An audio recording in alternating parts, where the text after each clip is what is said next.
यहाँ देखिए आप एक परागकण को उठा करके लिया गया है। परागकण काफी सूक्ष्म रचना है ना। इसका आकार जो होता है वह 20 से 25 माइक्रोमीटर तक होता है। इसका आकार 20 से 25 माइक्रोमीटर तक इसका आकार होता है, परागकण का आकार। तो परागकण काफी छोटा है।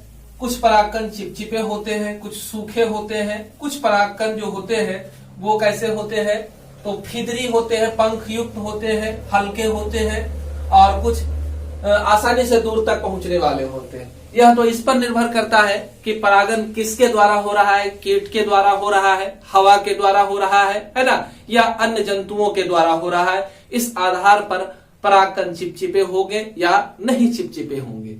कीटों से परागण होने वाले परागकण जो होते हैं चिपचिपे होते हैं, और उस परागकण के ऊपर एक चिपचिपा आवरण पाया जाता है जिसे पोलन किट कहा जाता है। इस चिपचिपे आवरण को क्या कहते हैं, पोलन किट कहते हैं।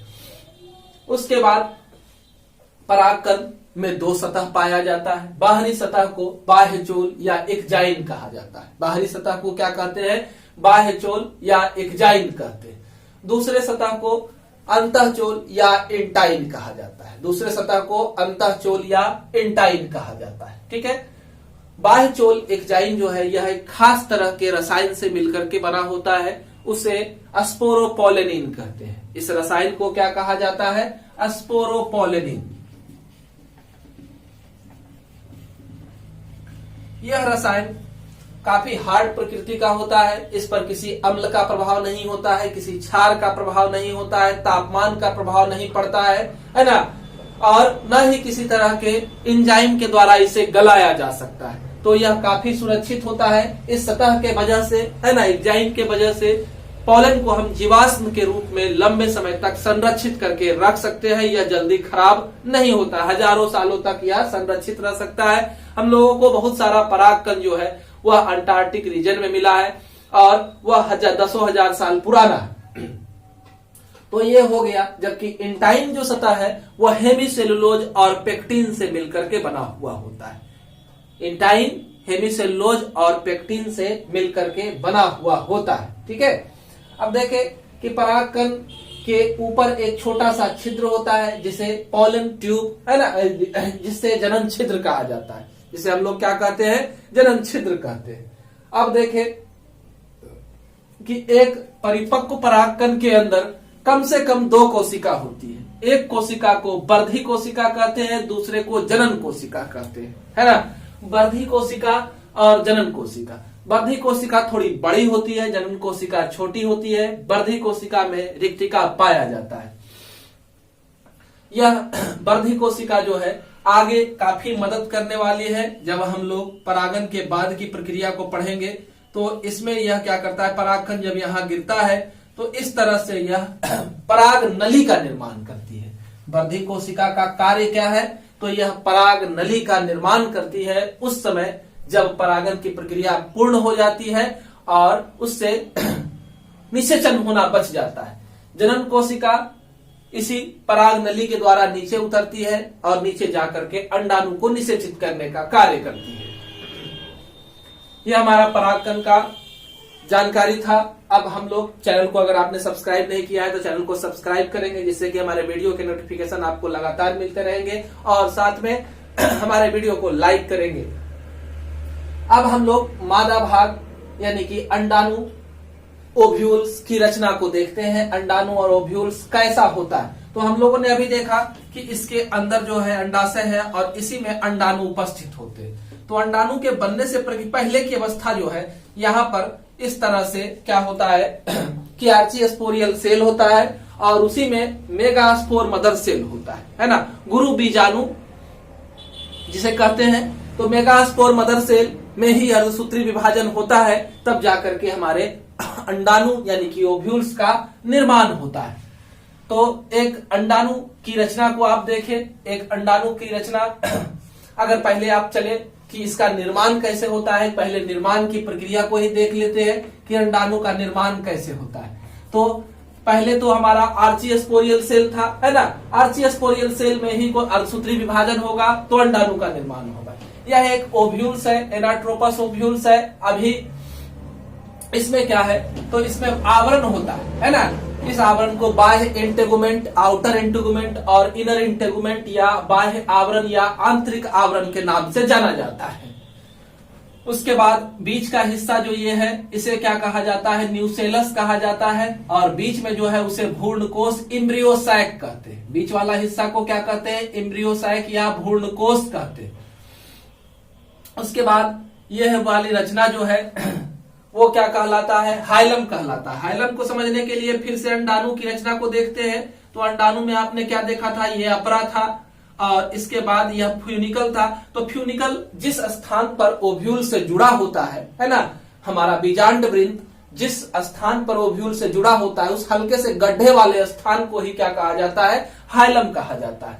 उसके बाद अंडाणु के ओव्यूल्स के ऊपर वाले हिस्से को है ना क्या कहते हैं, जहां ओपन है, खुला हुआ है, उसे क्या कहते हैं, माइक्रोपाइलर। और माइक्रोपाइलर के विपरीत ध्रुव को चैलेजल भाग कहा जाता है। ठीक है। उसके बाद यह रचना को आपने देखा। तो इस रचना के बाद हमारा इसी से विकसित अंडाणु का निर्माण होगा जो कि निषेचन के लायक हो, है ना। यह परिपक्व मादा युग्मोक भिद है ना, परिपक्व मादा युग्मोक भिद। ये चित्र जो आप देख रहे हैं इसका निर्माण होना है इस अंडाणु से। तो इस अंडाणु से इसका निर्माण कैसे होगा, इसके लिए सबसे पहले यह हमारा जो है वह क्या है, भ्रूणकोश है, इम्ब्रियोसैक है। इस इम्ब्रियोसैक के चारों तरफ जो है यह न्यूसेलस है।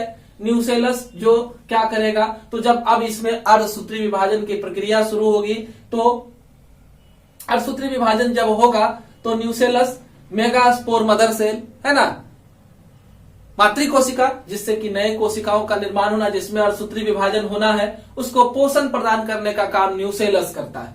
अब इसमें मियोसिस होगा, 1 से 2 कोशिका है ना, डायड 2 से 4 कोशिका का निर्माण होगा। हम जानते हैं कि अर्धसूत्री विभाजन में 1 से 4 कोशिकाओं का निर्माण होता है। तो इस तरह से आपका 4 कोशिका बन गया, जिसमें से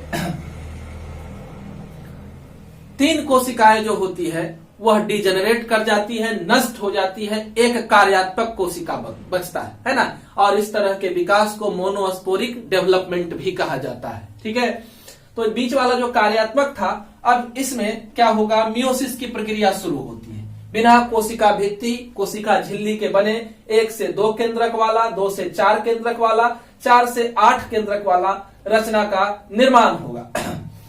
अब यह भ्रूणकोश धीरे धीरे विकसित करेगा, विकसित करके यह जब विकसित करेगा तो कोशिका भित्ति का निर्माण होने लगेगा, कोशिका झिल्ली का निर्माण होने लगेगा।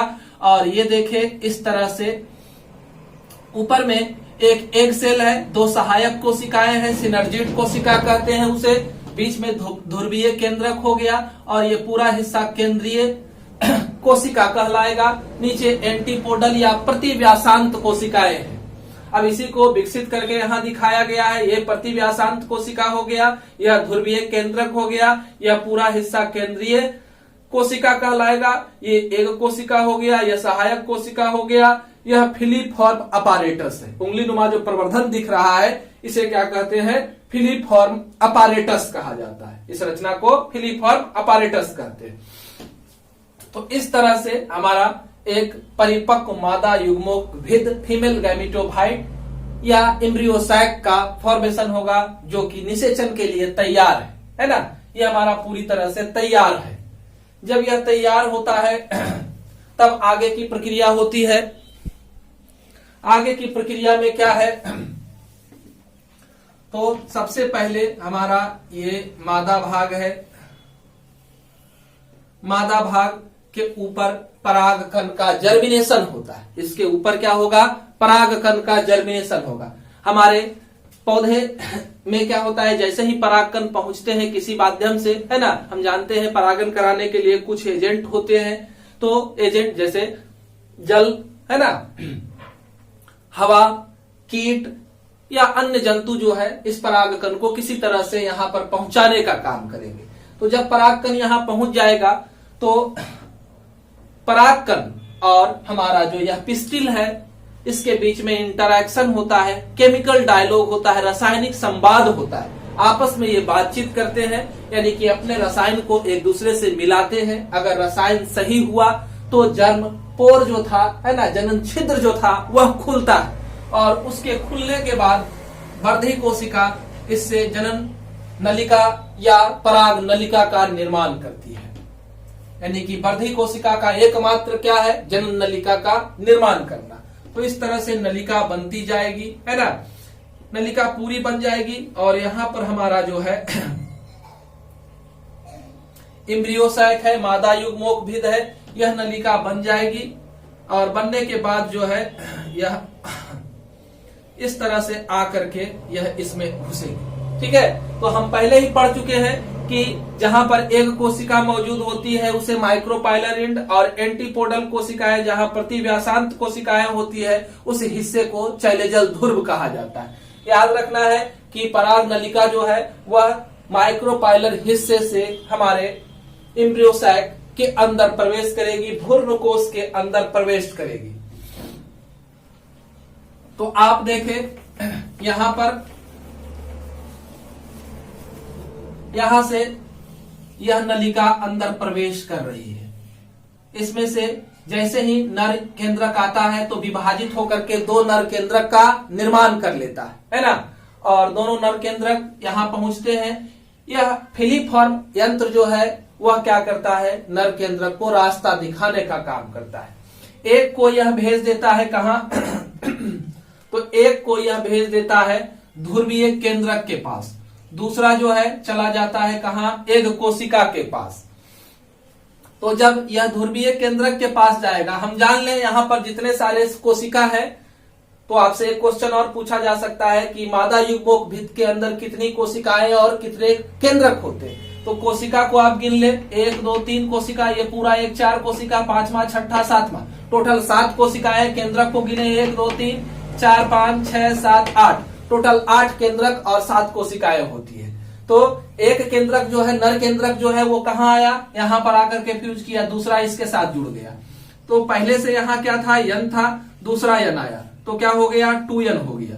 2n हो गया तो यह मिलकर के 2 अर्धगुणित कोशिकाएं मिलकर के एक द्विगुणित कोशिका को जन्म देगी और इस रचना को युग्मनज या जायगोट कहा जाता है ना। इसको क्या कहेंगे, युग्मनज या जायगोट कहा जाएगा। यहाँ पर क्या है, पहले से 2 अर्धगुणित कोशिकाएं थी या केंद्रक था और इससे एक और आकर के मिल गया, है ना। तो यहाँ पर संख्या क्या हो गई, 3n हो गई। तो याद रखना है कि युग्मनज या जायगोट जो है सिर्फ डिप्लॉयड ही होते हैं, ट्रिप्लॉयड नहीं होते हैं। ये क्या हो गया, त्रिगुणित हो गया। तो त्रिगुणित रचना आगे चल करके इंडोस्पर्म का निर्माण करती है। त्रिगुणित रचना आगे चल करके क्या करेगी, इंडोस्पर्म का निर्माण करेगी और हमारा यह जो है यह जायगोट बनेगा।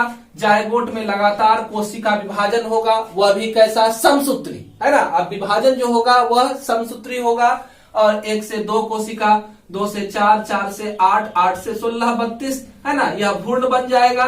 भ्रूण आगे विकसित होकर के क्या बना लेगा, तो बीज का निर्माण कर लेगा, है ना। और यह जो है इंडोस्पर्म का निर्माण करेगा। इंडोस्पर्म को भ्रूणपोष कहा जाता है ना, भ्रूण का पोषण देने वाला। ये क्या है, भ्रूण को पोषण देने वाला है। जो विकसित भ्रूण होगा जिससे बीज का निर्माण होना है, उसे पोषण देने का काम किसका होगा, इंडोस्पर्म का होगा। तो जब ये 3 केंद्रक मिले तो इसे प्राथमिक भ्रूणपोष केंद्रक कह सकते हैं। इसे क्या कह सकते हैं, प्राथमिक भ्रूणपोष केंद्रक, भ्रूणपोष केंद्रक, है ना। अब जब यह सेल का रूप ले लेगा तो इसे प्राथमिक भ्रूणपोष कोशिका कहेंगे। ठीक है, इसे प्राथमिक भ्रूणपोष कोशिका कहेंगे, PEC और PEL। ठीक है, इस तरह से हमारा निषेचन की प्रक्रिया संपन्न होगा और यह बीज का निर्माण करेगा। धन्यवाद, हमारे चैनल से जुड़े रहें, वीडियो को लाइक करें, चैनल को सब्सक्राइब करें, जिससे कि हमारे वीडियो के नोटिफिकेशन आप तक लगातार पहुंचते रहें।